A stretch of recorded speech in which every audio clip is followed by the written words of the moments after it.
अस्सलामु अलैकुम रहमतुल्लाहि व बरकातुह। आज के लेसन नंबर 3 और तख्ती नंबर 1 में हम अगले 4 हरूफ पढ़ेंगे। कौन से 4? सीन, शीन, फ़ाद, दाद। ये 4 हरूफ हैं हमारे आज के क्लास के। उम्मीद करती हूँ कि पिछला जो सबक था हमारा वो आपने बहुत अच्छे से दोहराया होगा और उसकी खूब मशकी होगी इंशाअल्लाह ताला। तो चलिए आज की क्लास हम शुरू करते हैं। सबसे पहले हम देखते हैं सीन को। जब हम सीन को देखते हैं और शीन को देखते हैं तो पता चलता है कि ये दोनों बारीक हरूफ हैं। सीन की अदायगी के लिए ज़बान की नोक के अगले हिस्से को नीचे के सामने के 2 दांतों के अंदरूनी हिस्से से लगाया जाता है। और आपने नोट किया होगा कि सीन की अदायगी करते हुए हमारे ऊपर और नीचे के दांत बाहम करीब आ जाते हैं, यानी मिल जाते हैं।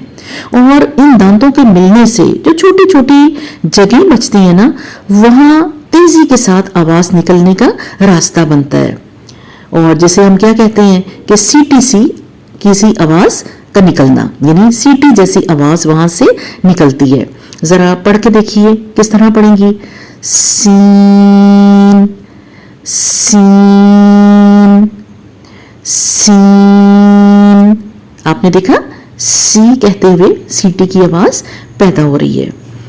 उसके बाद जब हम अपने अगले हरफ शीन को देखते हैं तो इसकी अदायगी किस तरह से की जाएगी कि जबान के दरमियानी हिस्से को ऊपर तालू की तरफ बुलंद किया जाता है।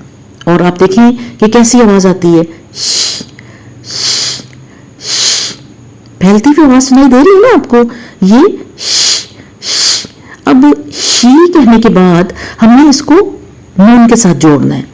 तो किस तरह हम जोड़ेंगे? शीन, शीन। देखा आपने, शीन भी बारीक हरफ है और इसकी आवाज भी मुंह से बाहर आएगी। तो क्या पता चला हमें कि सीन और शीन ये दोनों बारीक हरूफ है। अब इसके बाद जो अगला हरफ आता है वो कौन सा है? सौद।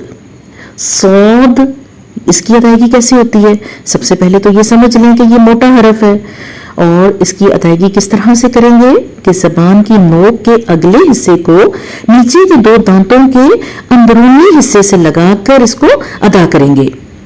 लेकिन सौद चूंकि मोटा हरफ है तो इसके लिए जबान की जो जड़ है ना हमारी, यानी जो आखिरी हिस्सा है, उसको भी आपने ऊपर की तरफ बुलंद करना है और आवाज को मुंह से बाहर नहीं आने देना बल्कि ऊपर की तरफ जाने देना है। पढ़ के देखिए, जबान लगाइए, नीचे वाले दोनों दांतों के अंदरूनी हिस्से से लगाइए और पीछे से जड़ को ऊपर की तरफ उठाइए और आवाज को मुंह से बाहर नहीं आने देना। पढ़ के देखें कैसे पढ़ेंगी। सोद, सोद। देखा आपने, मोटा सादा हो रहा है। इसमें सोद और अलीफ और दाल की आवाज आ रही है। जब हम सोद के साथ अलीफ लगाएंगे तो अलीफ की आवाज भी मोटी हो जाएगी। करके देखिए जरा, सो सो सो, हो रहा है ना ऐसा। अब उसके साथ जब दाल जुड़ेगी, लेकिन दाल बारीक है, उसको आपने मोटा नहीं होने देना। सोद, द। देखा, दाल में बारीकी से अदा कर रही हूं, तो इसके लिए आपने खूब मोटी आवाज निकालनी है।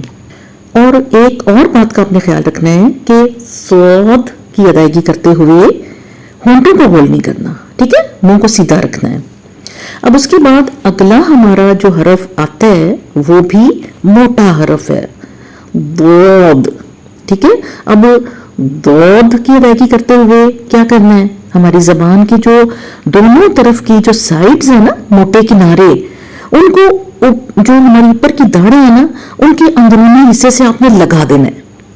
जब हम इसको लगाएंगे तो हम किस तरह की आवाज निकालेंगे? दो, दो। आपने देखा, अब दो कहते हुए अलिफ भी मोटा हो रहा है साथ, ऐसे ही है ना। लेकिन जब इसके साथ दाल जोड़ेंगे तो दाल की आवाज को आपने बारीक कर देना है, जिस तरह हमने सोद की अदायगी में दाल को बारीक किया था। और इसका भी वही रूल है कि होंठों को गोल नहीं होने देना। तो चलिए अब ज़ोद की प्रैक्टिस के लिए ऊपर की दाढ़ों के अंदरूनी हिस्से से अपनी जबान की नोक को लगाएं और फिर हटाते हुए अदा करें मोटी आवाज में।